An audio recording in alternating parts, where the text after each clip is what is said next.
ஒரு நடிகனை உருவாக்குறோம், எப்படி உருவாக்குறது? இது நான் எங்க கதையை விட்டுட்டு போறேன், பரவாயில்ல. இப்போ விஜயகாந்தோடு நான் நிறைய படம் பண்ணியிருக்கிறேன்.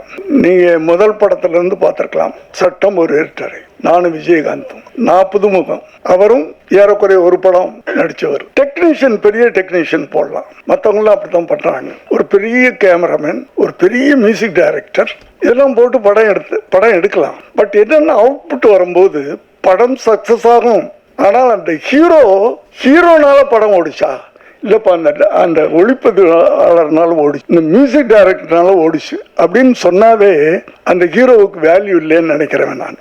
ஸோ விஜயகாந்த் படம் நான் பண்ண படங்கள்லாம் பார்த்தீங்கன்னா புது கேமராமேன், புது எடிட்டர், புது டைரக்டர், நான் புது டைரக்டர், இப்படித்தான் இருக்கும். அப்பதான் அந்த வெற்றி முழுக்க அந்த ஹீரோ தலையில போய் உட்காரும். அப்பதான் அந்த ஹீரோ ஒரு தலைவனாக முடியும் பின்னாடி.